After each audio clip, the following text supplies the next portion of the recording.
with DD folks may think they understand PWS, but in reality, there's a lot of education and differences that are associated with that. So look forward to having these discussions and continue down that path. So back to you, Patrice.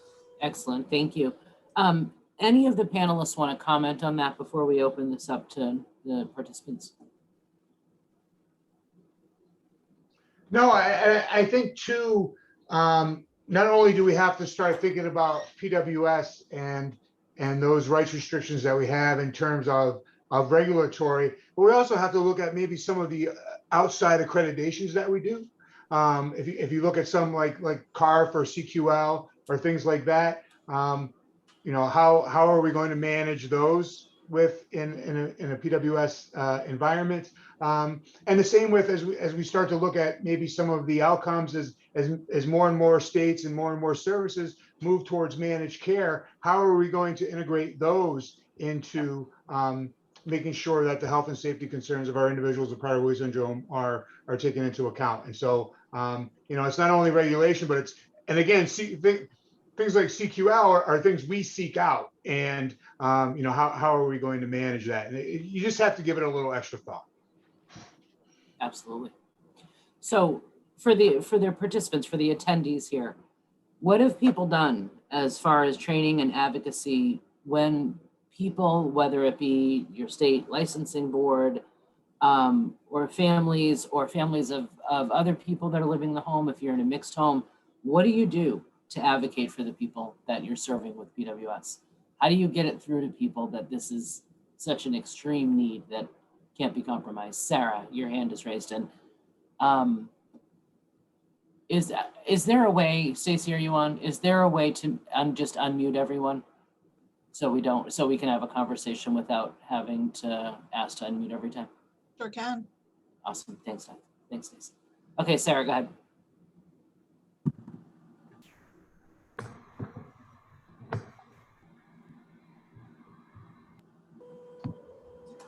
Sarah? I don't like it. It's like a puzzle. Okay, anyone else? And Sarah, if you can fix your audio, we'll come back to you. I'll jump in till Sarah's ready. Go ahead, Lisa, thanks. Prader-Willi California Foundation has been really, really concerned about the impact of HCBS on our residential care providers, our day program providers for a great number of years. And so I just wanted to share that we presented some materials that we created at a national conference. PWSA has them, and they're all posted on PWCF's website now. That physician's note, symptom and checklist that I spoke about in my talk actually came from conversations that we had with CMS about how to document things that are necessary for if every resident in a home or a setting has restricted access to food must be locked. If every resident has that must be locked, it makes everything a whole lot easier. So we created some of those tools to help that. Excellent. What if, I'm not sure why there's an echo, there's no one else around me. What if everyone in the house doesn't have that need? What do you do then? What do people do when you have, and then I know this is a reality for a lot of people, when you have one person in the house who's diagnosed with PWS and everyone else isn't? What do you do, and what has helped, and what are some of the problems that you've run into? Eden. Hi, I'm sorry, I don't know what's up with my other computer system. I'm on my phone now. Sure. I was just going to say, this is an answer to the prior question. We live in southern New Mexico, and there's very few of us in New Mexico. So we do have two different waiver programs, actually three. We have the self-support, and then Me-Via, which is self-directed, and then we have the DD waiver. And Sarah has been on that since she was discharged from Pittsburgh in 2015, and she's always had additional funding. I don't know how to get out of it. And then all of a sudden this year, when her budget came up for renewal, because they do every 3 years. And they denied all additional funding. And I said, additional funding makes up the majority of her budget, because that's how she gets out into the community, and she has to have someone with her. And we tried 3 different times, and I finally, Sarah's been involved in 3 different clinical trials. So I contacted Lynn Bird at Rady's and Virginia Kimonis at UC Irvine. They wrote letters along with her PCP, her neurologist, and every other doctor I think I've seen, including the documentation from Pittsburgh. But there's actually a good outcome. I ended up having to take. Do you want to watch here? Well, I can watch you on my main screen, but I have to talk through my phone. Something's up with my speaker system. I'm not sure, but either way, I just wanted to tell you that after taking the medical assistance, human services, and the developmental disabilities division to court, they did rule in our favor, and they put her budget back in place for the next 3 years. So Excellent. I think I am putting together a pamphlet, really, because it took that many phone calls. It took the attorney general. Sure, it took, so many different people. And it's ridiculous when it gets to the point where the families have to dig that deep in order to get funding, just so that your child can get out and into the community. Yeah, definitely. So for people who have had to run a house or work in a house or in any way be a provider for someone with PWS in a mixed home, how has that, can you tell us about that experience, what you've run into, what you've done to keep the person safe? And I know there's providers out there who have experienced this.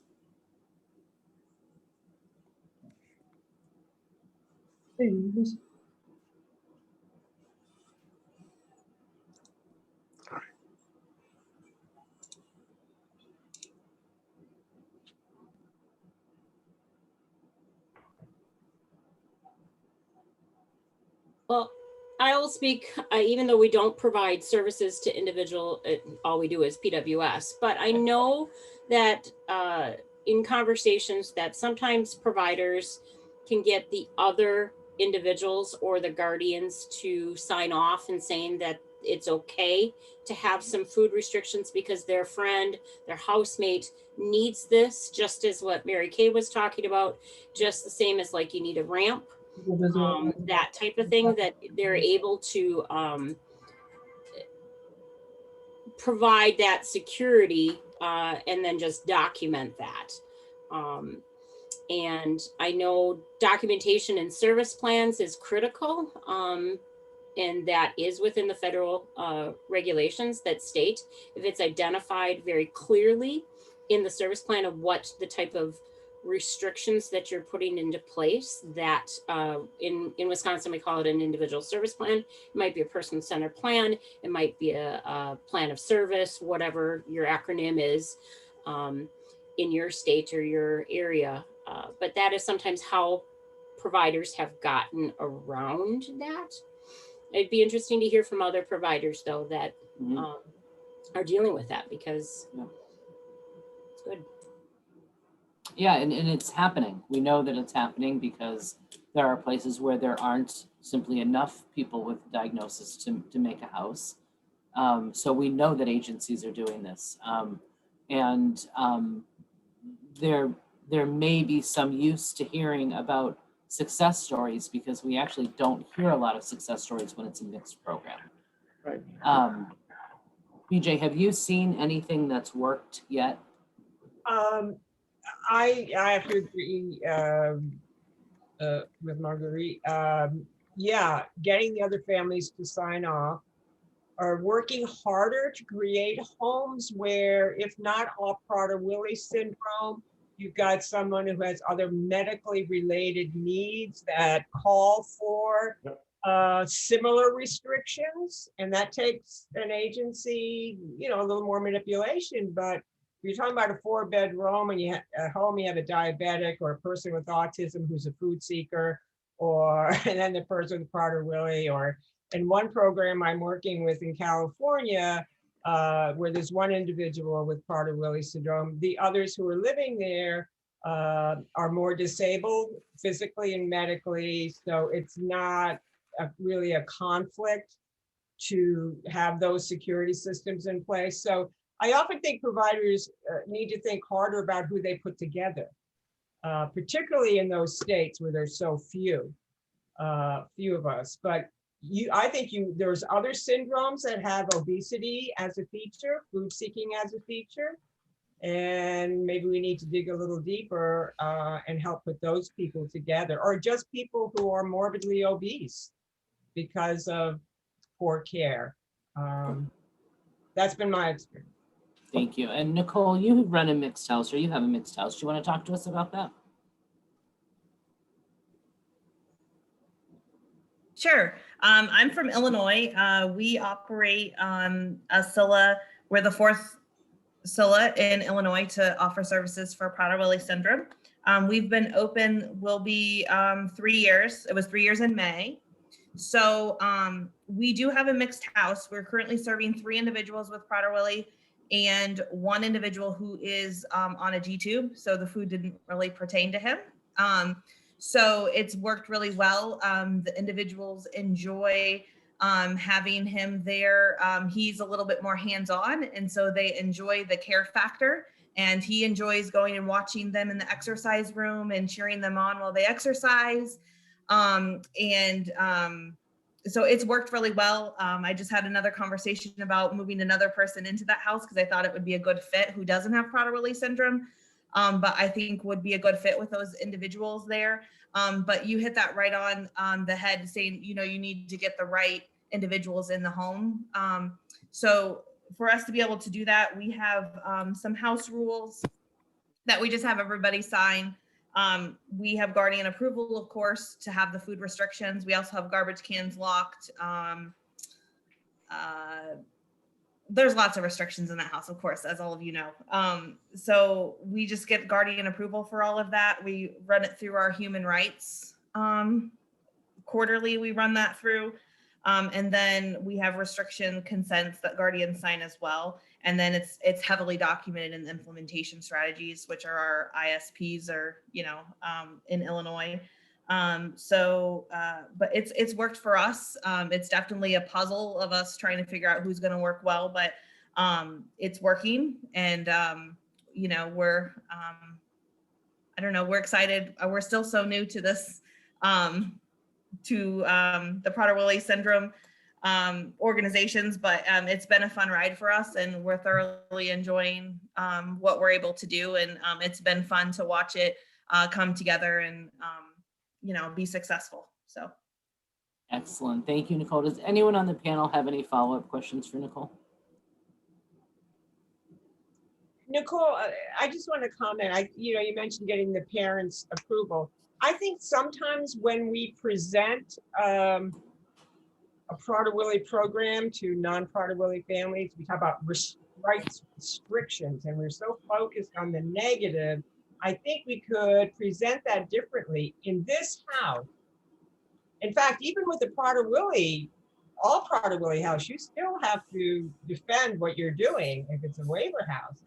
So, but to say in this house, here's how we're going to manage food, and to present it a little differently instead of they can't go in the kitchen, they can't do this, they can't do that.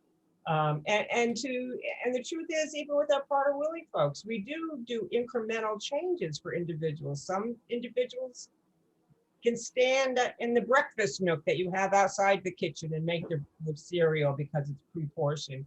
So I find that problematic too, our own presentation. And I think a lot of families would be like, oh, that's great. I'm happy to hear that you have a good menu with the nutritionist behind it, and you're going to, keep track of all that. Yeah, just a thought.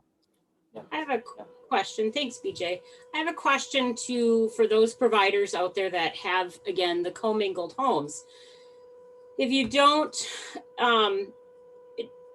in Wisconsin, we can do denial of rights for individuals, but my experience has been that just denying the rights of the individuals without getting the approval from the person first, and that's documented that they are okay with having the food restricted in versus just denying their right to it just because somebody lives with them. Has anybody had any success with just doing a denial of rights for an individual to meet this requirement?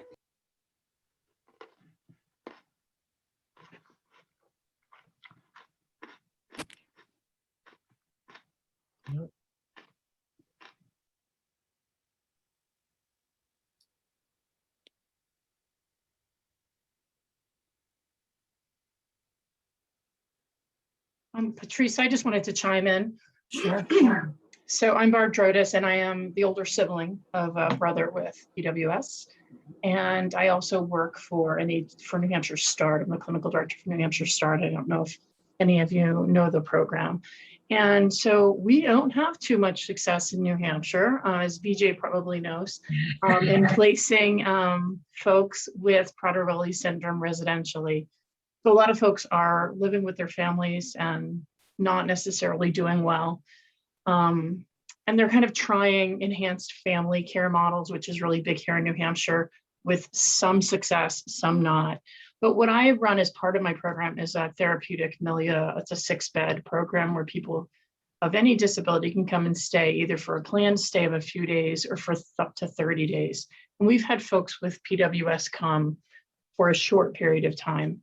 And I've said, we can't count calories, but we can guarantee serving size and healthy meals and no caffeine and no bubbles, no carbonation and all that. So I always know people may gain a few pounds if they're there for 4 days. We kind of understand that. But what I've pushed for is just education for staff on how to interact with folks with PWS, whether it's I'm involved on a case where somebody's trying a new placement or trying to integrate somebody into a home where not everybody does have Prader-Willi syndrome. The same thing that you're talking about, BJ, I think you spoke about kind of other folks that have concerns or issues and limitations around eating. I've seen that work, but for short periods of time, not necessarily for 10 years at a time, but where you're really focused on positive psychology, which is really based in research, isn't just about rose-colored glasses, if you really read up on it. And teaching individuals that everybody has support needs. And here are their support needs, and here's the needs of those other people in the home. And if you can be really candid about that, you can get buy-in from certain individuals with PWS about here's their restrictions and what they need. And the person next to them may have slightly different ones, but they are involving food. And really work on that part of many individuals with PWS have such altruistic tendencies, right? They want to be helpful. So how to support each other in those restrictions and that it's not such a negative, restrictive thing. I mean, it is restrictive completely. The refrigerator's locked, other things are locked. They have limited access to things, but that they can, to a certain degree, really buy into being helpful to others. Say the diabetic next to them or the other individual who's got obesity that really is struggling for a number of reasons or has health risks. So we've seen that happen, on a short-term basis be helpful. But always there's the human rights committees and such that you have to go through to get that restriction to be able to lock refrigerators and limit access. But we've had some success with kind of short stays for people to come to a therapeutic milieu. And the biggest thing about our therapeutic program is just like a regular house. Honestly, it's not a locked unit or a psychiatric facility, but we're busy all day. It's keeping folks busy. They've got that schedule. They're going from one thing to the next. We don't have electronics. There's a lot of things pretty unique about the START program, but that is really super key in any of our individuals with complex IDD and mental health needs. But I think especially for those with PWS, to have a schedule, there's no boredom, there's not downtime. Excellent. Thanks, Barb. And it's Sure. good to see you. Yes, you too. Brenda, you had something that you wanted to say. Let me make sure you unmute you. There you go. You should be unmuted now. Hello. Great. Hi. Hey, Yep, hi. we can hear you. Okay. I just sent a message I'm in Tucson, Arizona with Tucson Residents Foundation, and we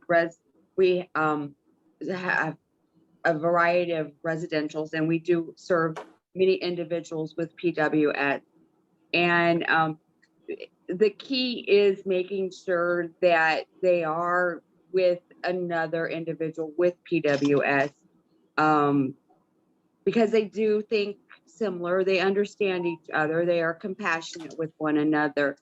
And when I had the home with the individual with borderline personality disorder, she was misdiagnosed.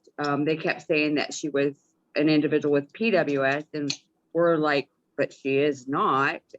Just because she wants to eat food does not make her PWS. And we had her for 3 years, and it was quite a challenge, because a lot of other behaviors come with the mental illness. And I had another home with PWS. So my individual with PWS, that was her housemate, she would go over to be with her friends and sometimes go and have a meal there because there was always something going on at home. The food, the menus were hard, and like the weight, there was a little bit of an increase in my individual with PWS with weight, because when the other individual wants to just eat whatever and they're having meals together, it would be a challenge because one will love vegetables and the other one doesn't. It would be hard. And then when the other individual was the one with PWS would be at her day program, that would be like kind of when we could work with the other individual. And if she wanted something special, then it was not done in front of the other lady. So it was a lot. It really was a lot, up and down a lot. Sure. And finally, the individual with borderline personality disorder received another home, and was able to move. And now my lady with PWS is with another housemate with PWS and 20 pounds down. And they're just as happy as can be. So that key component really is making sure that they are housed with the, compatible individual. Because they deserve to have like every single thing that's, typical, enjoying activities and doing and being busy and, exercising. They deserve that life, So definitely. it's been fun. I mean, it was trying for those years, let me tell you. We learned a lot. And my poor staff, they'd come in, I'd start training them. I'm like, we're running 2 programs under one roof. And my poor staff would be like, what direction am I going right now? But and let me tell you, they hung in there. I still have them to this day. So it's also finding the right mentors to, for sure. understand and learn who each individual is. But I have to say, like, I'm very pleased that I work with Tucson Residents Foundation and that we had such good training. Our directors have come to Florida, so we've learned more through that. And then who started our agency, he had training up in New Mexico. So excellent. We Thanks for really sharing that, Brenda. We appreciate it. Thank you. Thank you. Marguerite, did you want to add to this? How do I? Are you unmuting me? Okay. We've talked a lot about food, but there are other aspects of HCBS that come up, or regulators that have expectations in regards to access to money. They can leave whenever they want, can have any visitor that they want. Internet, all of those different things, that their rooms are locked, that they have free access throughout the homes. Yes. That they have a bank account. Yeah. All of those things come up that are just as important as the food in regards to supporting a person with PWS. And I'm wondering from the panel standpoint and also from our attendees what and how they've addressed some of those things also.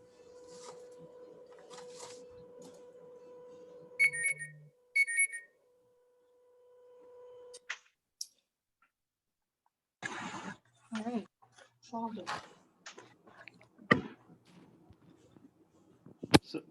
So anyway, this is Hi, Mark.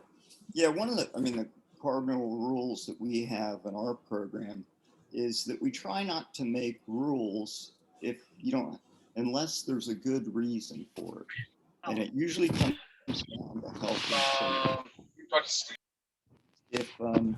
If somebody has independent access to the community and is spending money on food, then we might have a program in place where we do cash tracking, where the person has to collect the receipts and come back to the group home, and we do an accounting and make sure that the money wasn't spent on food. The internet, if somebody's using Facebook.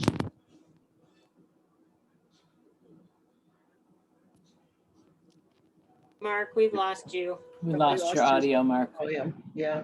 Okay. Can you all hear me now? Yeah, better. Okay.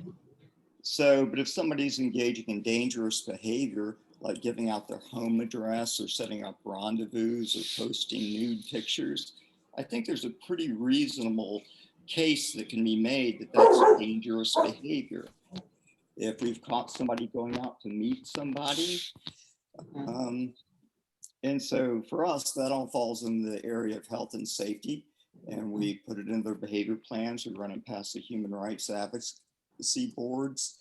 And we advocate really, really, really strongly to put those limits in place.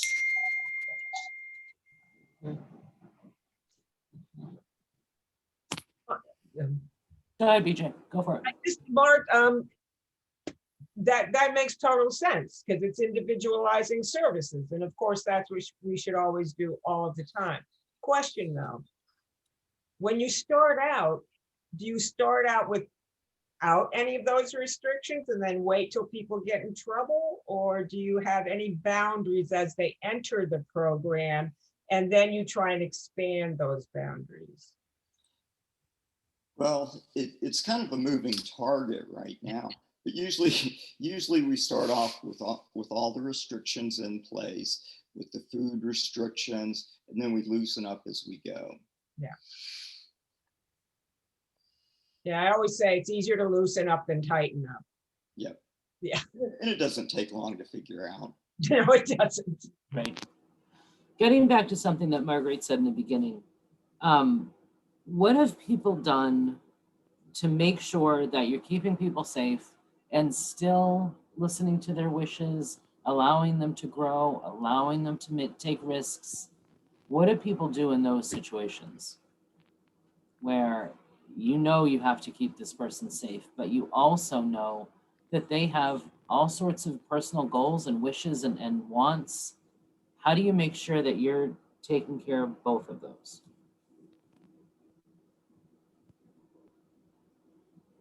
From somebody on the audience.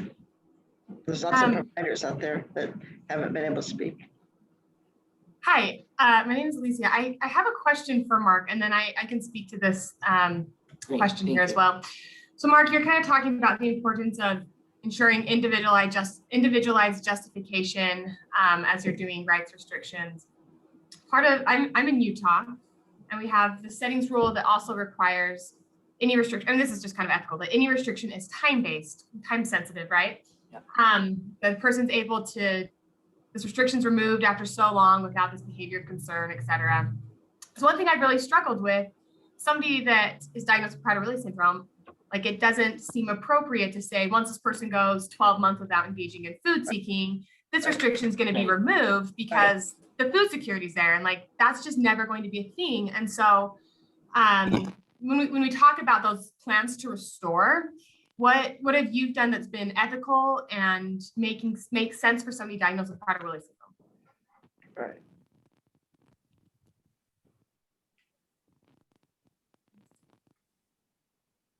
Do we lose more? Your audio.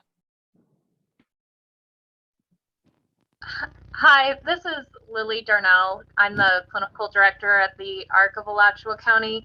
Great. So I can speak to that. So part of what we include when we're attending to rights restrictions is a sort of fading plan. It's important to note, though, that we always will have measures in place as it pertains to food security. But what we attend to is having those sort of replacement behaviors or more independent seeking behaviors to have a healthy relationship with food.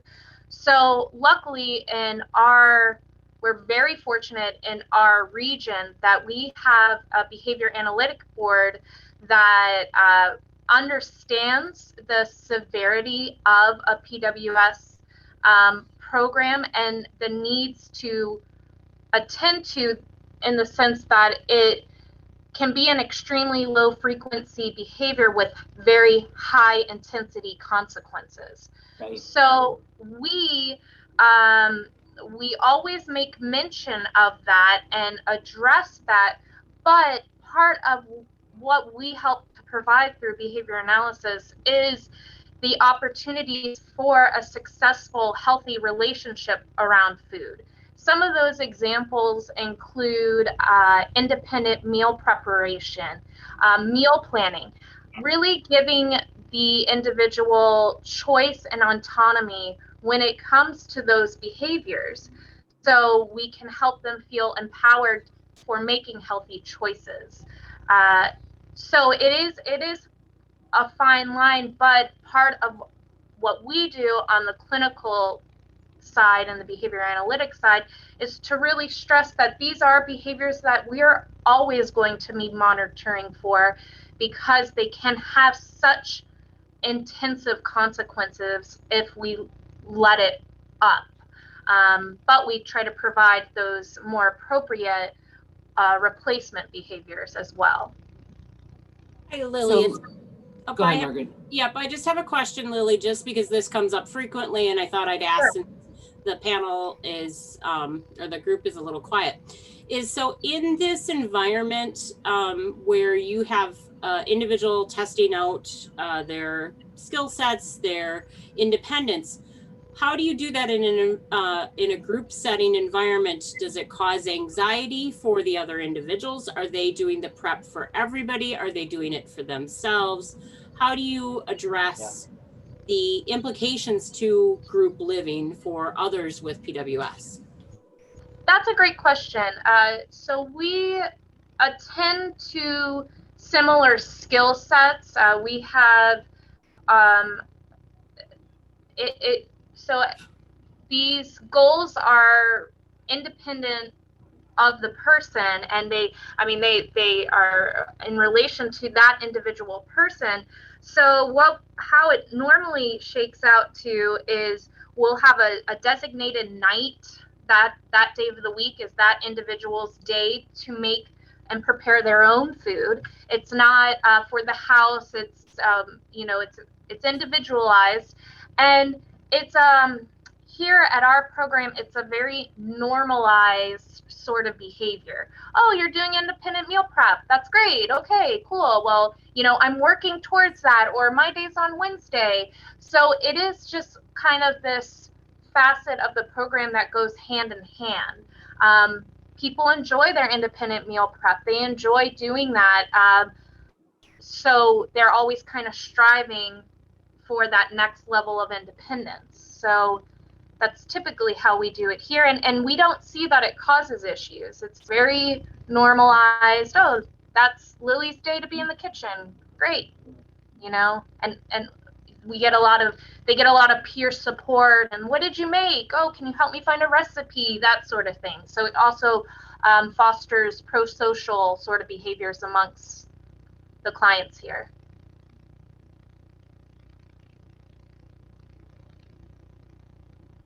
Anyone have any comments or reactions to that? That's something that we've tried to incorporate a little bit in my program. One thing, we have set menus that our individuals have chosen to follow, and we if there's an individual who wants to participate in meal prep, we make sure that the meal that they're prepping is something that's individualized. So maybe that's a sandwich or a salad where we can get out the ingredients specific for that and the amount that they need. And they're just preparing their meal, and it only has, you know, the measured out ingredients for them, and then they're kind of doing things with that. And that's been helpful because there is food seeking that happens. And then if they eat some of their chicken that's supposed to go on their salad, they ate it during meal prep, but it's not, they're not consuming more calories than that's already planned. Right. It's probably the most logical way to handle something like that because it's contained and it's the same amount of calories, and they handle it within that moment in time. Right. And it's done. If they eat it, they were going to eat it anyway. So exactly. That makes a lot of sense. Yeah. You know, one of the topics we wanted to kind of hit on here, that because we talked about whether we're going to have time in the breakouts or not, is just the social media topic in this panel. Do we have about 7 or 8, 10 minutes left? Do we want to talk about that inside of this panel? Because that is that whole communication piece, and does go to some of those questions we get asked through a lot of places see access to the internet as the same as access to phones. So it's really hard to remove that access. We have an individual in our adult program who has on a number of occasions solicited sex for pizza, and it's put on apparently on Facebook. You can like send a message to everyone who's in the area, I guess. Right. And she figured that out and did that and said, if you bring me a pizza to this address, I'll let you in, you know, this window, and we can have sex if you give me the pizza. Yeah. And thankfully, someone else who was on that group knew her and knew that that wasn't appropriate and alerted the staff. Had they not done that, I don't know what would have happened. Yeah. How are people managing social media? Yes, Wendy, and dating sites. Yeah, that's true too. Yeah. So what are people doing about this? Yeah. Right. And are we, who are we to say you can't meet someone on a dating site? Right. Do we have that right? Should we have that right? Should we allow the people that we're working with, and do we have the right not to allow them to pursue that? I think if you educate people on safety, and they've gone through courses and things of that nature about safe choices, you know, to use a term that goes back to us growing up, stranger danger kind of thing, is just giving those skill sets, because oftentimes they have been sheltered, and you know, they've come from right from mom and dad's home to us. And again, oftentimes as providers, sometimes we think we have to have a parental role, when we also should be really looking at how do we encourage them to step a little bit further outside of, you know, group living, and to exercise some of those decision making. Now, again, on the flip side, if you have somebody that, you know, is shooting out naked pictures of themselves or trying to do, that's not safe behavior, and you address that individually. We allow access, and it's again kind of how Mark stated, is it's open it up, and if it starts to be a problem is when you got to reel it back. Now, granted, that is sometimes, you know, met with resistance and behaviors, but that's a logical consequence. I go speeding down the highway at 90 miles an hour, you know, eventually something's going to happen, and I'm going to get a ticket, and so I'm going to have a logical consequence. So something, and my insurance is going to go up. There are normal things that happen. We just have to educate. And you know, sometimes the barrier for some of these, again, I don't mean any disrespect by anybody. Sometimes the family, the parents can be, I don't want my child to have sex. I don't want them to be dating. But it does not say, we have to sometimes educate the family. They think just because they're guardian that they have say over everything for the person. And we have to remember we're a group of people, including the family, us as a provider, and the individual, in working together on some of those decisions. and then educating sometimes that this isn't your right as the guardian to be able to say Right. for that person. Right. And that's a hard conversation. Right. Right. True. And sometimes it doesn't take long before you are reeling that in or having that conversation, because it doesn't take more than a day or so before the problem happens. And hopefully you can stop it, intervene, put some boundaries around it before something really unsafe or tragic does occur. Right. Right. Because you can't have it both ways. You can't let all the freedoms happen, but protect all the health and safety. Providers can't be responsible for both ends at the same time. Yes. People have to decide what providers are responsible for. Any comments on that, or any other things that people have done in regards to social media? Sometimes it's about finding a more appropriate avenue for them to ascertain what they're trying to get off of social media, right? Yeah. Is it about, A friend. Yeah, is it about having a friend? Is it about meeting a significant other? Yeah. Is it about finding someone who's empathetic? Yeah. Right. So how do we replace, it's a little about, behavior replacement in a lot of ways, finding out what it is that they're trying to get. Is it, do they subscribe to, all of the restaurant Facebook pages, right? Right. It's about finding more appropriate outlets, hopefully. Yeah. Yeah. Thanks, Jeff. Tina, did you have something to say? Yeah, I just wanted to mention, I think one of the things that we've neglected so far to state out loud is, as providers, we also have a responsibility to protect the other individuals in the home. So if Susie would like to be online and invite strange men for pizza, well, you also need to protect all of Susie's roommates from the stranger danger situation. Yeah, sure. That's true. And Jeff, we have one of our individuals right now has Facebook, and she is constantly online telling everyone how her parents don't like her, and she's soliciting gifts. And so now we've had to enter into the situation of, well, what do you do with the mail? So now we have to have special permission mail, because she's getting all of these gifts from strangers. Yep. And then it becomes, why can't we just have them have the coffee that these strangers are sending?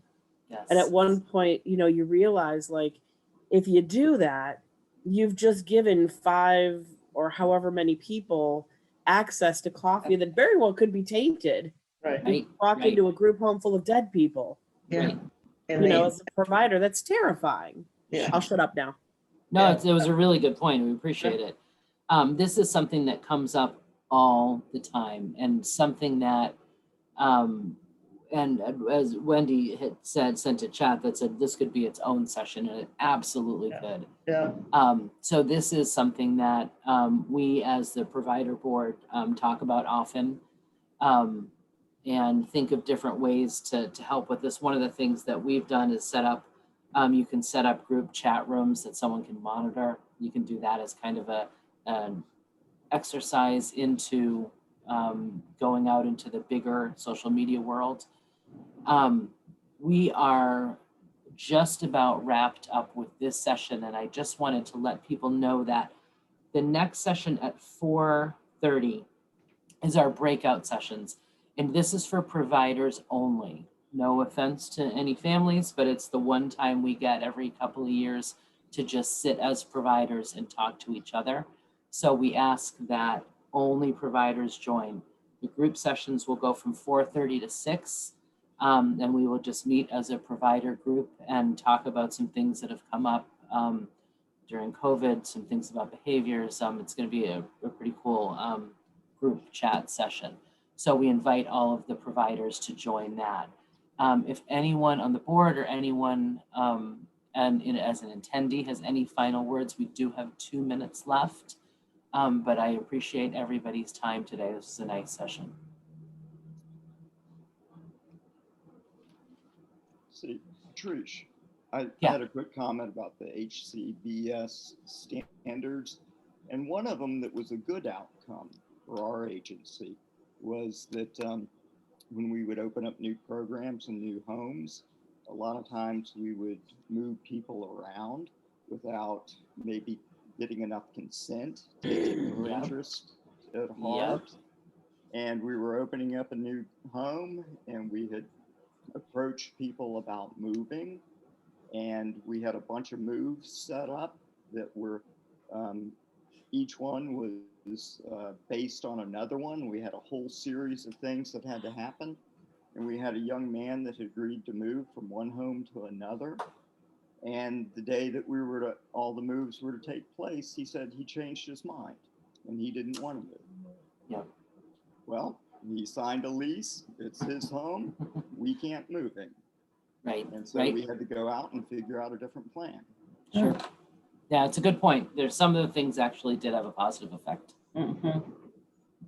So Everyone, oh, go ahead, Margaret. no, the question came up is, for some people that were unable to join some of our earlier sessions, where will the slides be located and the PowerPoints or the video, actual tape recording? I can take that one. They will be available on our website in about a week. It'll be available at that point. If there are PowerPoint slides available that we have in advance, they're already in the attendee hub, so you can download them from there for Lisa's session and Tina's session. Awesome. Thank you, everybody. We will see some of you in a few minutes. Thank you. Bye. Thank you. Thank you, everybody.